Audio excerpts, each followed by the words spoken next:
नमस्कार। पहला question straight है, ये जो ओमिक्रॉन वायरस नागपुर में या फिर हमारे देश में चल रहा है, ये क्या है एग्जैक्टली और ये कैसे एकदम पहले जो कोविड था, फिर अल्फा और ये सब आया और अभी ओमिक्रॉन, ये क्या एग्जैक्टली है?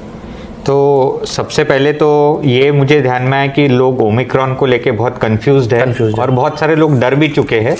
उसका एक रीज़न है कि ये नाम बहुत डरावना है। हाँ। ये नाम हमने पहले सुना नहीं है और ये कोविड का जो वायरस है SARS-CoV-2, इसको लेके हमेशा से ये एक चिंता थी। वो चिंता ये थी कि ये हमेशा एक कदम हमसे आगे रहेगा, मतलब जब तक हम किसी चीज़ का इलाज निकालेंगे तब तक ये म्यूटेट हो जाएगा। और अनफॉर्चुनेटली जो 2020 में प्रेडिक्ट किया था कि आगे और बढ़ते जाएगा, वैसा ही अभी हो रहा है। 2020 हो गया, 21 हो गया और अभी हम 22 में हैं और अभी भी हम कोविड से फेस कर रहे हैं। तो बात करते हैं ओमिक्रॉन वेरिएंट के बारे में। तो ये कोविड का जो वायरस है, एक सिंपल सी बात है, ये एक ऐसा राउंड वायरस है जिसको स्पाइक प्रोटीन्स है। ये स्पाइक प्रोटीन्स जो है ये बॉडी के ACE2 रिसेप्टर्स को जाके अटैच हो जाते हैं। बॉडी के सारे ऑर्गन्स में ACE2 रिसेप्टर्स रहते हैं, इसलिए पोस्ट कोविड में सारे ऑर्गन्स का इन्वॉल्वमेंट देखा गया है। अब ये जो वायरस खुद है, ये खुद म्यूटेट हो रहा है, इसमें कुछ इंटरनल चेंजेस आते रहे।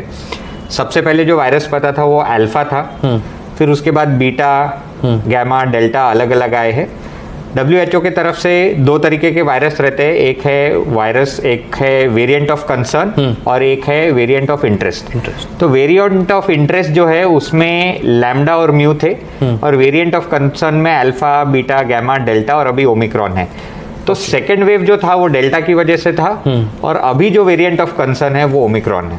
तो ये जो ओमिक्रॉन आज जो है 2022 चालू हो गया है, जो पहला हमारा कोविड आया था, ये वहाँ से जो कैसे बहुत लोगों का ना ये क्वेश्चन होता है कि पहले कोविड आया, सादा अभी आया, फिर अभी ओमिक्रॉन, फिर अभी आगे और आएगा, कुछ ना कुछ आएगा। हमारे नागपुर में ना फनी, मतलब अभी आगे अदरक लहसुन आएगा। वैसे फनी में बोला तो ये कैसे किस तरीके से म्यूटेट होकर अभी कभी रुकने वाला है?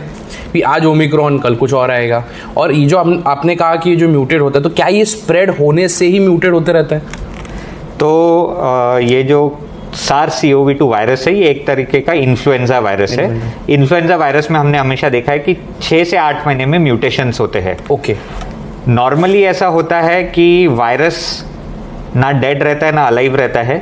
ये तभी एक्टिव रहता है जब ये एक होस्ट के साथ अटैच रहता है और जब ये अटैच रहता है तब म्यूटेशन ही इसका नेचर है, मतलब ये म्यूटेशन से ही अलाइव रहता है। Okay. Highest probability with every mutation हम देखेंगे कि इसका जो विरुलेंस है या इसकी जो सीवियरिटी है वो धीरे धीरे कम होते जाएगी। और वैक्सीनेशन का एक बहुत बड़ा रोल है। अभी जो हम देख रहे हैं कि रिलेटिवली ओमिक्रॉन की वजह से डेथ्स कम हो रही है, हॉस्पिटलाइजेशन कम है, उसका कारण ही है कि लोगों ने अच्छे से वैक्सीनेशन कराया है। So vaccination is helping people to fight against इससे बड़ा कोई प्रूफ नहीं है कि वैक्सीनेशन इज हेल्पफुल।